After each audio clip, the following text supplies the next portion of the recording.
baya eGibhithe kuyawuthenga ukudla.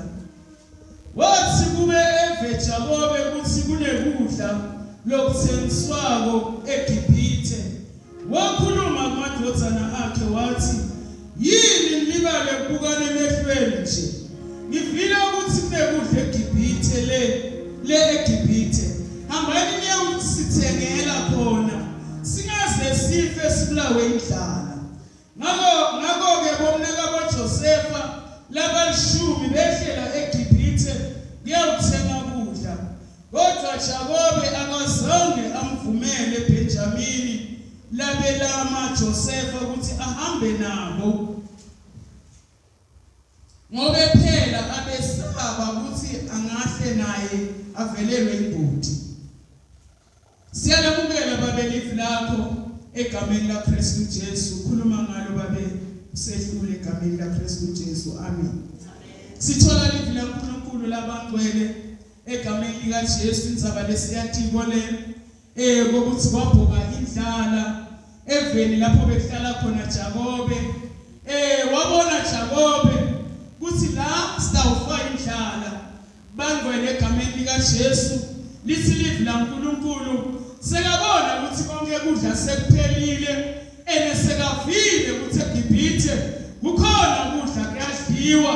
Lapho kunaJosefa khona angathi nokwathi ukuthi yena umntwanakhe Josefa useGibhithe acabanga ukuthi sewafa. Haleluya.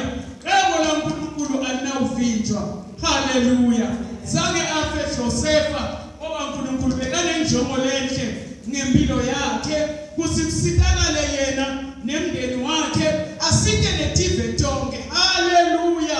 Egameni likaJesu lasifunza khona liyasho eBhayibhelini ukuthi Jakobe wabe sowathuma khona madodana akhe ukuthi akahambe ayobathengela kudla eGibhithe ngoba indlala beseyibhokile.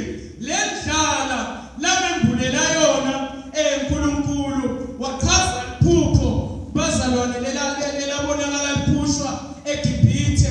Washo ukuthi kudaba nenala for 7 years.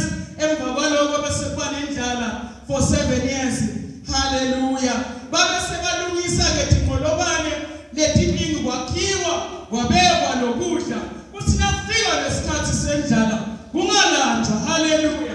Ngiso lesikhathi nakimi nawe ukuthi sakhe letinqolobane sililonzele livi laNkulunkulu etinhlithweni tethu ngoba siyakha lesikhathi sendlala.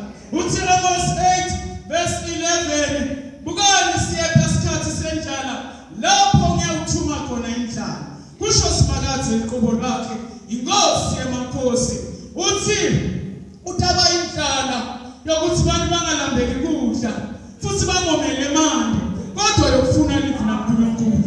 Iso lesikhathi ungadlali ngaso.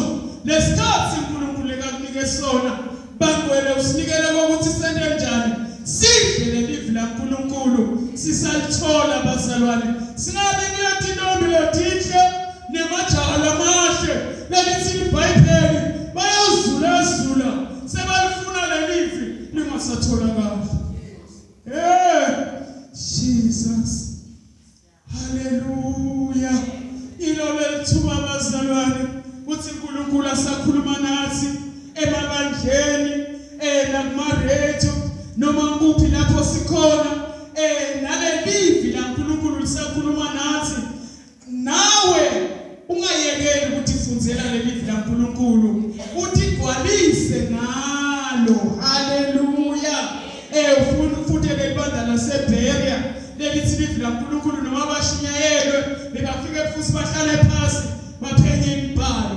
Uyafika ekhaya uyafunza lelivi lolithole endlini yaNkulunkulu uphinze futhi nawe uyatiphenyela.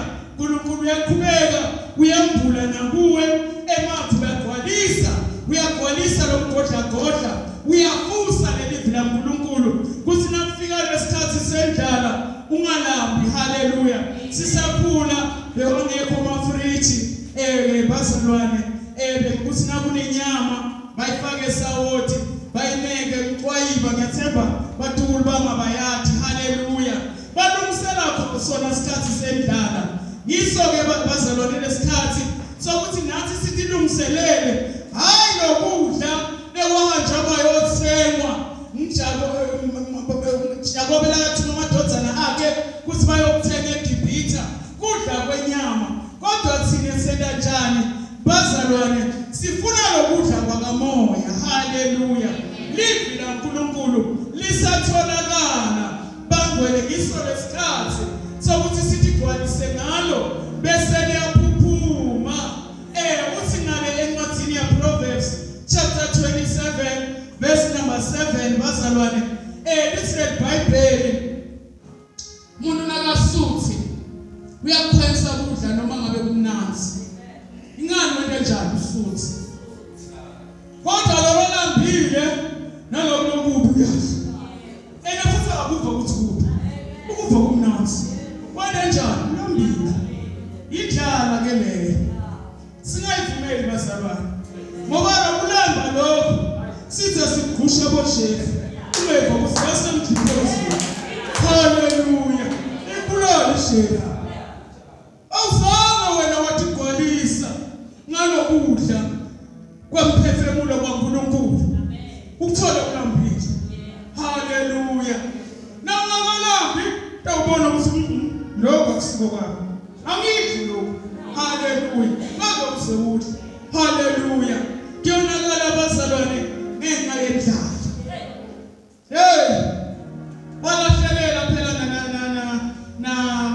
Nawomi ngenxa yendlala wathi indlala ibhokile angihambe ngiphume la evini lami ngiyofuna ukudla haleluya wahamba wayevini lakaMowabi nakafika le wafa umnumzane wakhe wasala umfelokazi wathi asamangele nemadodana akhe afa basala banganamadodana boRuth kanye 3 emadoda uqoshwe indlala haleluya uyabuka ke ukuthi nomlambile udlani udla kuphi haleluya awuhamba noma ngabe mkuphi haleluya gcwalise ngaleli livi laNkulunkulu akazange avume Jacob ukuthi kulanjwe ekhaya lakhe ngoba savile ukuthi kudla kukhona wabathumela bazalwane abazange balise nalabantwana bahamba bayothenga kudla lokhu kwethu lokhu akathengwa ngegolide akathengwa ngemali haleluya sidla mahala manje why sidlaphe kudla kudekiwe itafula kukhona konke masala donga sezulwini akhona ayikho lengekho haleluya udla konke bazalwane livi laNkulunkulu liphelele limkonke lisiphathele konke bazalwane nawulambile uyathi uthi ngingakhathaleki ngalutho ngoba thithi ngotami yadada haleluya uyabuya ngemthandazo ingani ugolele livi laNkulunkulu Matthew chapter 6 haleluya awunahamba uphuma ungena baze basho bathi uthi usindisiwe kodwa sesifile nguye lo make lo namhla ucela imbuko kuyasa sotoboleka imali kuyasa semlobo semkonke lamalanga baze bantu bavala eminyango bashaya ngathi abekho amana likho lelivi haleluya thembekile kakhulu uNkulunkulu wethu bazalwane uma sihleli kuye sikhala kuye kuthothoke izidingo zethu uyaphendula uNkulunkulu uthima kuqhamuke umuntu akunike exactly lokudingayo imbonile bazalwane egameni likaJesu angikhulumi ngaNkulunkulu lengamatha haleluya muhle uNkulunkulu ngathothoke isikhathi nethi lokubalekile thina kumele senenjani sihlale bazalwane evini lakhe haleluya noma ungangenwa sifo lo wathiko kuthi mhlambe kunethi ihlobo lethambile emhlabeni betiphethwe ngesifo bazalwane kodwa wena uhlale evini laNkulunkulu ngumntwana waNkulunkulu kuthi mina ngaphiliswa ngemvimbo yaKristu Jesu haleluya ingamlivi lakhe liyasho ukuthi lapha sikho sifo lesimhlulayo haleluya tiningi bazalwane sikutholile ubufakazi ukuthi uNkulunkulu kude lokumehlulako baphila labanye bebagula nami wamphilisa abazalwane ngenxa kuJesu kumadima kakhulu ngenxa yokungamlaleli waze wangekelela ngena ukugula ihlobo lekhuni ngiwu lomoya bowusho ukuthi ulambile la kulethi vuselelo khona ngigijime ngiye khona kodwa ngibuyele esontweni lami lapha ngithisonzela khona sende konke bazalwane singatshelwa ngemaqiniso labalinye ilanga wangiyekelela uNkulunkulu ngabuya sengigula bazalwane wanqanza ngehlupheko wangiphilisa Jesu haleluya sembekile babeza uNkulunkulu ngathothoke isikhathi ngicela bese siya la Ezekiel chapter 3 from verse 1 to 3 bazalwane la ngikaphune khona lesihloko egameni lika Jesu. You deserve the best. You deserve the best. You deserve the best. The best. You deserve the best. You deserve the best.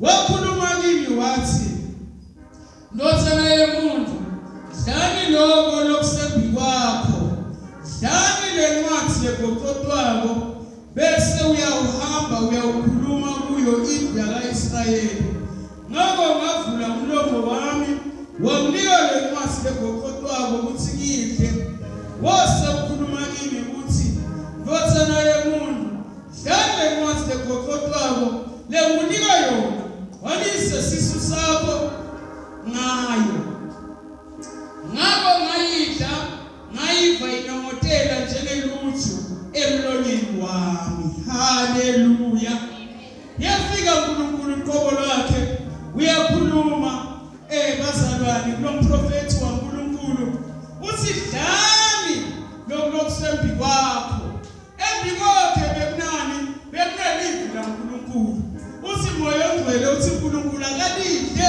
lelivi laNkulunkulu bazalwana gcwalise sisu sakhe abeseyokhuluma kuyo indlu yakaIsrayeli utawukhulumani livi nalingekho haleluya kwabitha kokuthi aqale yena alidle ligcwale kuye bese uyalikhuluma haleluya lokhu lokudlile ngiko lokufetako ukuthi wedle haleluya kusudlele make ngobeni bakuva ngokukhuluma kwakho noma ngokwenda kwakho haleluya akugcini nalaba labanathatshwala sithale sibathumbile siyabakhulekela bazalwane emhleki egameni lika Jesu sibidelwe lokho akugcini kubo bazalwane uthi nakadlile noma mhlambe kunemuntu lamsabako lathi ungayi wena kuyonatha utshwala nakasabuya abona khona uthathelisa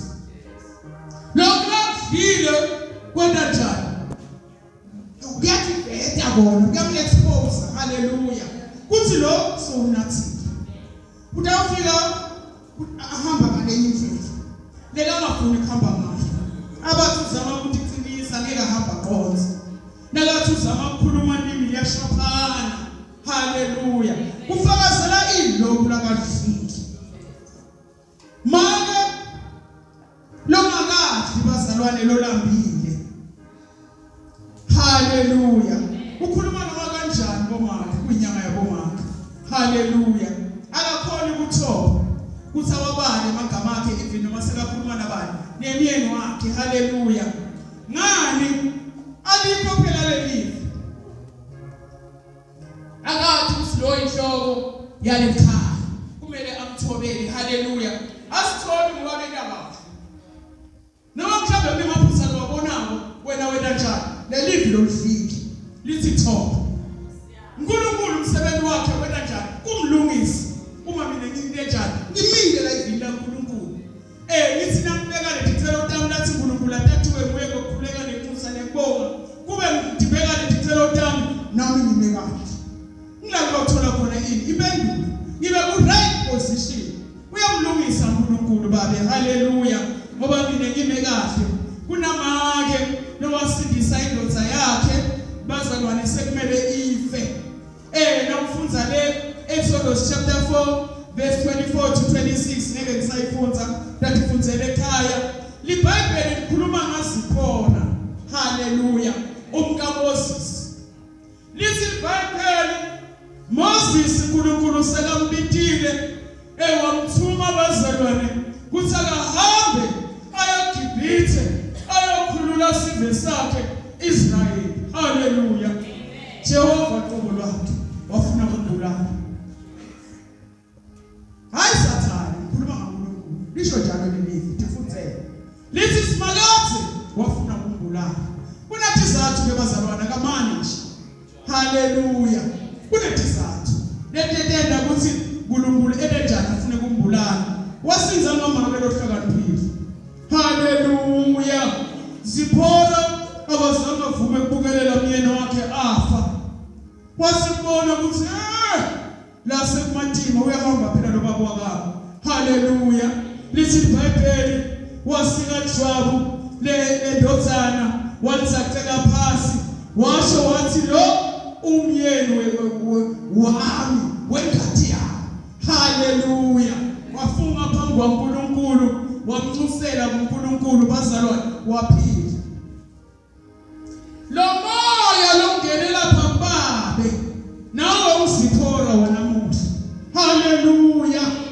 angasitakala ngawe make angasitakala wasinza Moses waphila wahamba wayehola sibe saNkulunkulu ngemkakhe longazama athi ngishusho yini noma ngafa khona la ngosimile ngiyobele emuva ekhaya haleluya akazama wathi lo myeni mama wengadi yami haleluya wena lokufanele waphila Moses wahamba wayehola sibe saNkulunkulu noma ihlobo lulu lemoya lelifuna ukubulala lo baba haleluya ukhona wena wethembile kuthi wena uNkulunkulu angayilwa lethu ngawe haleluya ngoba lethu yakho mabona kafuneki haleluya uyayizonda uNkulunkulu idivorce bazalwane hlala emthandazweni thembekile uNkulunkulu make lothathiko tindzaba takhe uhlala emthandazweni akabackslide kuthi hayi la indiseshisa kakhulu lokho ngize kumele haleluya ukukhetha uNkulunkulu ngoba akuthembile kuthi yena utawenda umsebenzi kulobabe ngawe ungabaleki akazange abaleke Zipora wayema endzaweni yakhe bazalwane egameni lika Jesu simele kuhlala evini laNkulunkulu sithembe uNkulunkulu ngaleli livi lakhe yena uthembekile thembisweni takhe leli livi lakhe ladala ngalo konke kwaseqaleni bekakhona livi njengoba umbhalo usho bangwele egameni lika Jesu bekakuNkulunkulu anguNkulunkulu nanamhla masibheke la ivini lakhe bazalwane siyadala lokungekho kuba khona ngani ngoba wena umile evini laNkulunkulu udala impumelelo ekhaya ngelivi laNkulunkulu ungimake lohlala emthandazweni umtshele ngaleli livi lakhe bazalwane uthembekile impendulo tiyatholakala kuNkulunkulu ngaleli livi lakhe egameni laKristu Jesu waseNazaretha egameni lika Jesu sithola lomnye make livi laNkulunkulu elisitshela ngaye bazalwane lomRebeka iBhayibheli lithi Rebeka wathi nakabuka ekhaya wabona ukuthi sekonakele bangwele ngoba umntwanakhe bekahambe wayothatha etiveni bazalwane kubantu lebangamathi uNkulunkulu kwatholakala ekhaya into setingasahambi kahle ngenxa yokuthi bomalokatane labangenela ekhaya balanzwa eSewu bebangakholwa haleluya bangwele akazange wathula lo make wabukelela bazalwane wakhuluma kuIsaac naJakobe atabonakala naye alikisa lobhuti wakhe ayongilandzela komakoti kulamahethi lakangakholwa ngingamane ngife. Haleluya. Wakwata mama omake nasikwatile tinto tiyendeka bantwini egameni likaJesu. Ngeke tidlale tinto tingendeki uma make atawukwata ekhaya kuthi lokhu angikufuni. Haleluya. Kuyendeka bazalwane yena wabikela Isaka wahlalisa Jakobe wathi ungayikani ngale mistake lento yobhuti wakho, wena hamba uyothatha kubantu bakini. Haleluya. Wahamba Jakobe bazalwane waya kamalume wakhe kaLabani wayothatha khona makoti. Akazange ayothatha eTibheni ngenxa yokuthi ukhale makhe. Singabakhalela labantwana bethu bazalwane egameni likaJesu singakafiki lesikhathi semshado uma esikhaleni make umusho makoti lomfunako lowesaba uNkulunkulu umcela uNkulunkulu ngemthandazo kuthi nakufika leso sikhathi uNkulunkulu akulandzele yena. Haleluya. Egameni likaJesu nguye lotawenda ukuthi nomntwana wakho athole lomkhwenyane lofanele lobo umkhulekela. Nguye moyongcwele futhi lotakuholela lomfana wakho ukuthi ayokulandzela lo makoti lowesaba uNkulunkulu lomkhulekele ngoba wena uhlele emthandazweni uyayathi indzawo yakho umange hlala kuNkulunkulu ngaso sonke isikhathi noma ngabe lomunye somtshotshiwe umntwana wakho uyakuye uNkulunkulu njengalo make lowathi uyabuka wabona ukuthi la semhleli nesidumbu mine wamntwana uyaphila wabuyela wayoclaima wakhe umntwana. Haleluya.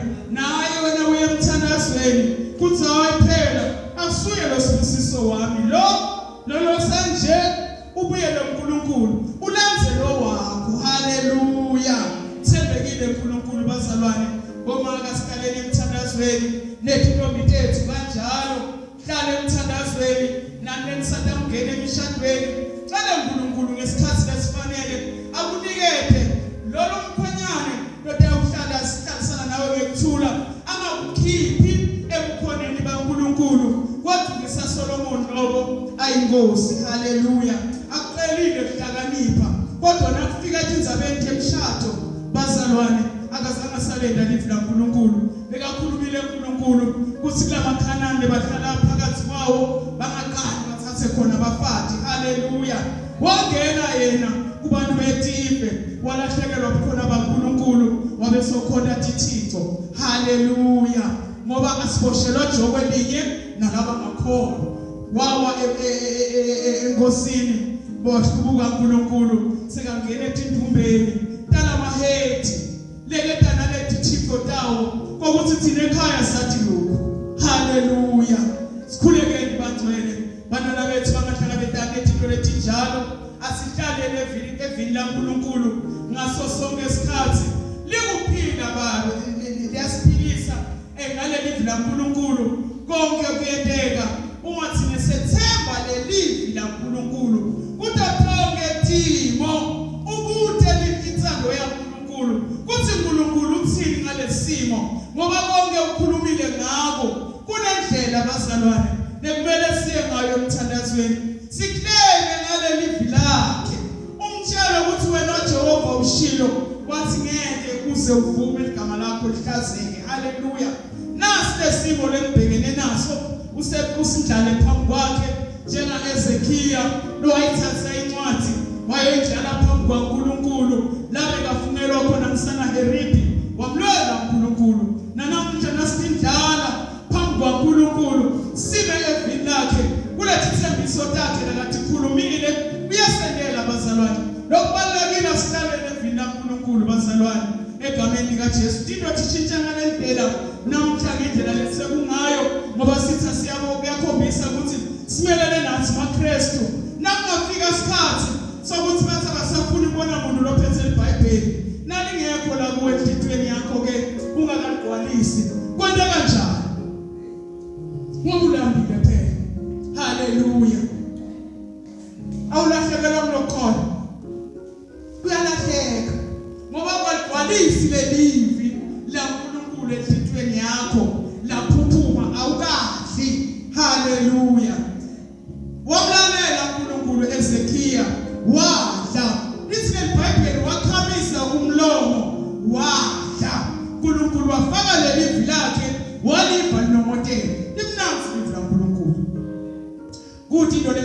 ekupheleni kwedlula livila uNkulunkulu. Haleluya.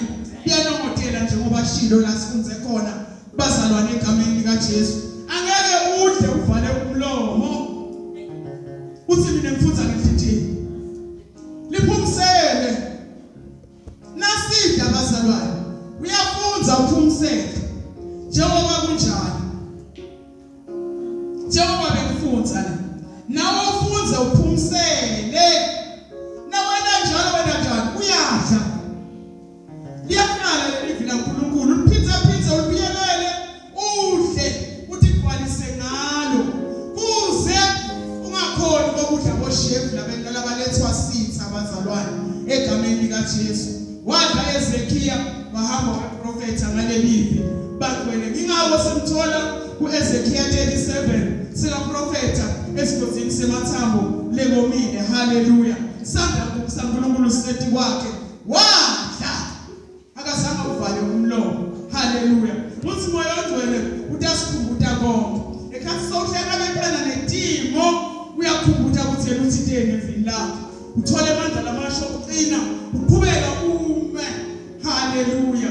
Ungakhona ukuthi sitha sidestroy endleleni yokukholwa. Ngani moya ongcwele ukukhumbuta lelivi lokudlile lokudlile ubhodla kona.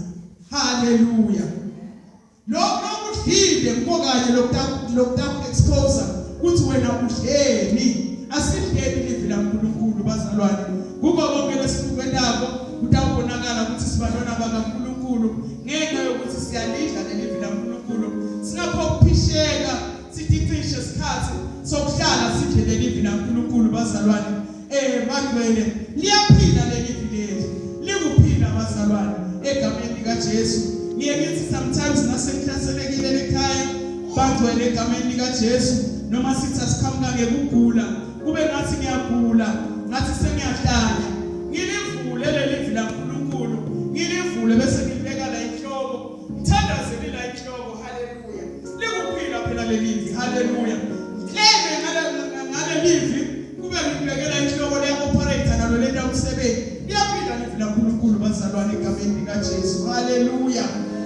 Ngilo lokwadona ngalo konke siya emthandazweni kube kulona loyo asinkosi sitamine ngithi gcwalise ngaleli vila uNkulunkulu sisaya emthandazweni. uNkulunkulu asibusise iyasibulela ipraise and worship team sithi gcwalise bazalwane ngeleli vila uNkulunkulu. Singathola kulesikhathi sendlala sizulazule kube thina singabantwana bakaNkulunkulu siyalanda iqiniso. Inkosi ibusise. Amen.